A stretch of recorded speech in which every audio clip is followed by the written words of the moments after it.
ভাই একটু প্রশ্ন করি।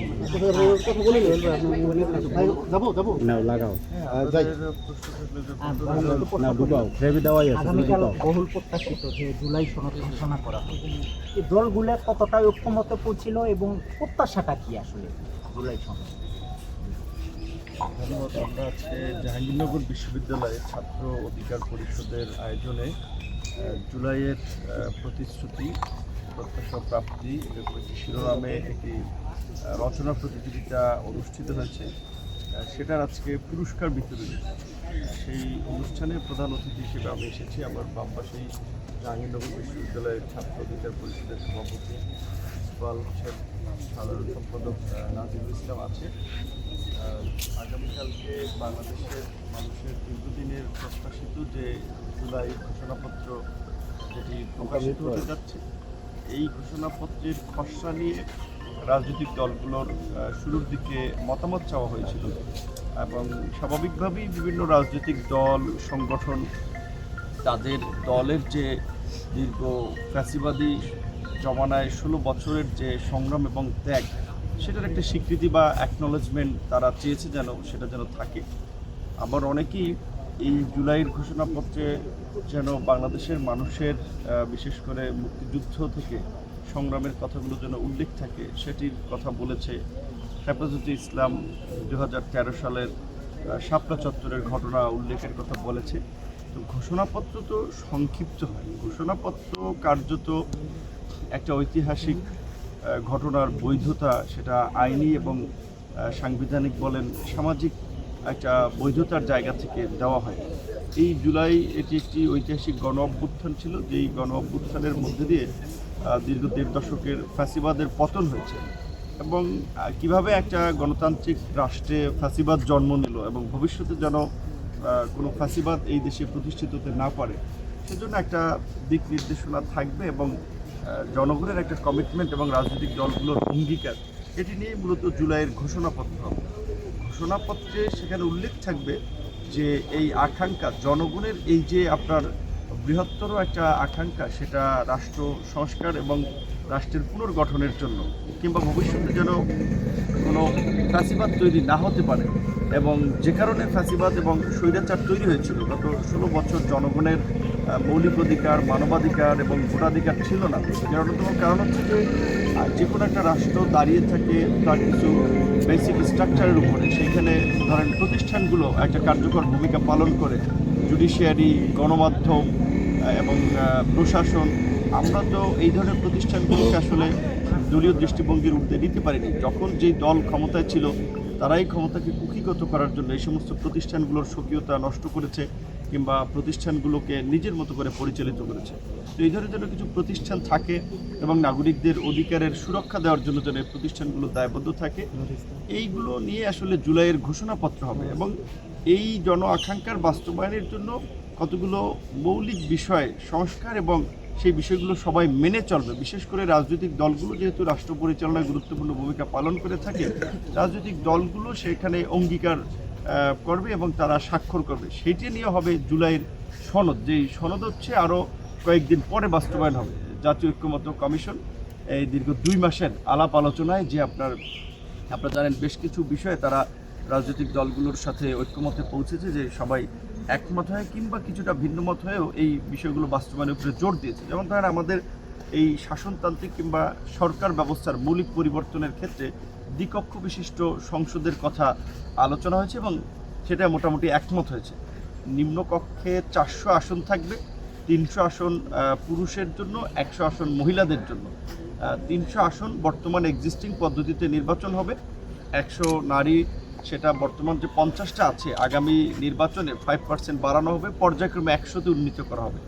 আর উচ্চ কক্ষে যে 100 আসন, সেটি নির্বাচনে অংশগ্রহণকারী রাজনৈতিক দলসমূহের প্রাপ্ত ভোটের অনুপাতে, অর্থাৎ কোনো দল যদি 5% ভোট পায় তার 5 জন উচ্চ কক্ষে সংসদ সদস্য থাকবে, কোনো দল যদি 15% ভোট পায় তার 15 জন থাকবে। এরকম একটা পরিবর্তন হচ্ছে আপনার এই সংসদীয় ব্যবস্থায়।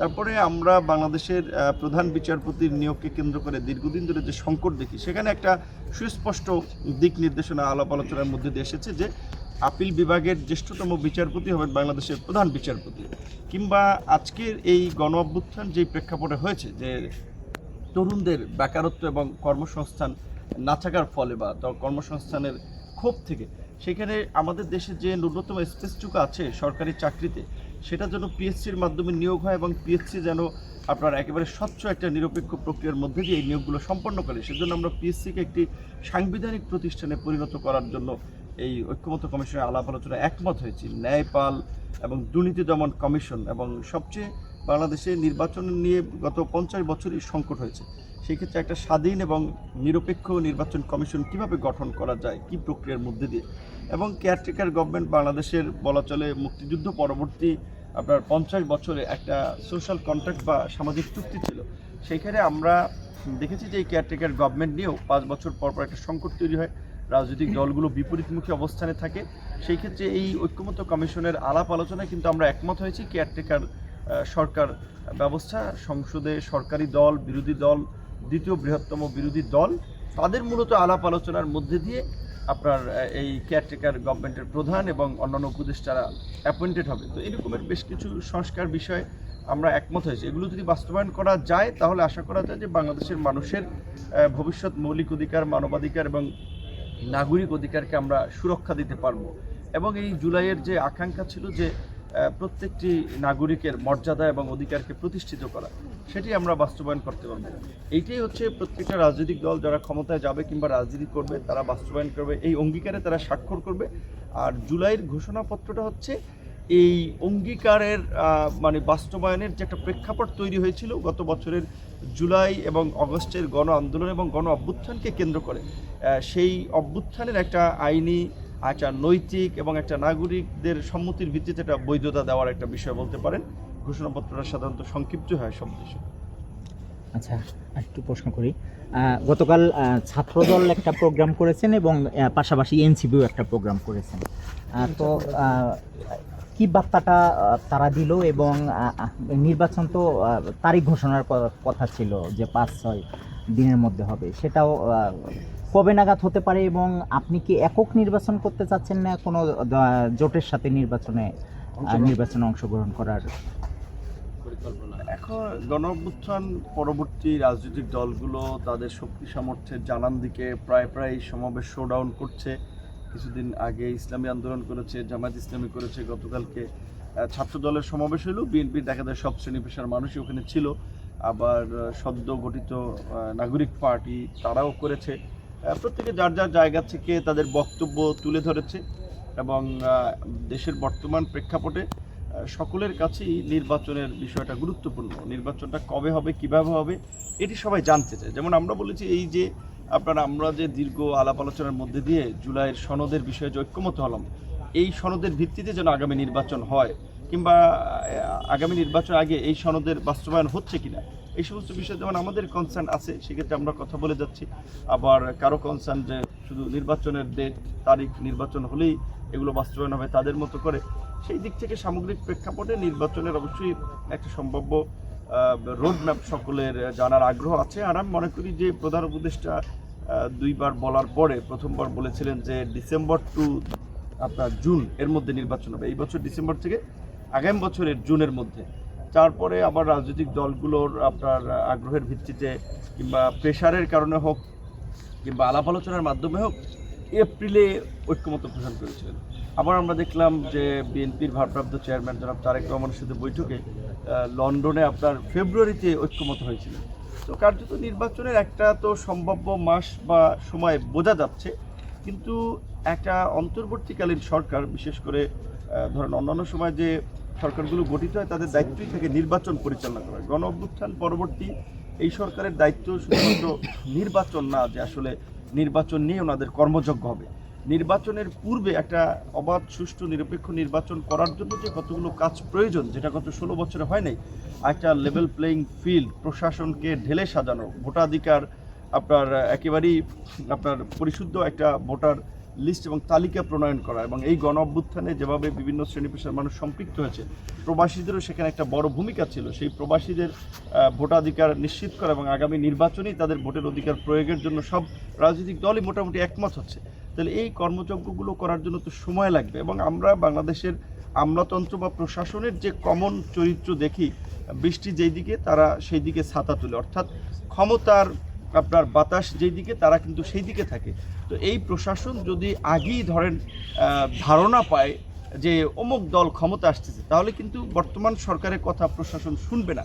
সেক্ষেত্রে তারা যে একটা নির্বাচন করবে, অবাধ সুষ্ঠু নিরপেক্ষ নির্বাচন, যেখানে আমরা সকল রাজনৈতিক দল অংশ নিতে চাই এবং আমরা প্রতিযোগিতার মধ্যে দিয়ে নিজেদের জনসমর্থন জনপ্রিয়তাটাও যাচাই করতে চাই, সেই সুযোগটা তো আমরা পাবো না যদি প্রশাসন আগেই একদিকে হেলে থাকে। সেই জায়গা থেকে আমি মনে করি যে একেবারে বেশি আগে যদি নির্বাচনের দিন তারিখ ঘোষণা করে, তাহলে কার্যত প্রশাসন সঠিক এবং নিরপেক্ষ ভূমিকা পালন করবে না। সেই ক্ষেত্রে ডক্টর মোহাম্মদ ইউনূস স্যার যে বলেছেন যে তিনি অত্যন্ত একটা সুন্দর এবং গ্রহণযোগ্য নির্বাচন করতে চান, যেটা বিশ্বে একটা নজির হয়ে থাকবে, সেটি কিন্তু তারা পারবে না। গত 11 মাসে আমরা দেখেছি যে প্রশাসনের ফাংশনিংয়ে কিংবা আইন শৃঙ্খলা পরিস্থিতিতে খুব বেশি একটা ভালো মানে পরিবেশ তারা তৈরি করতে পারে নাই।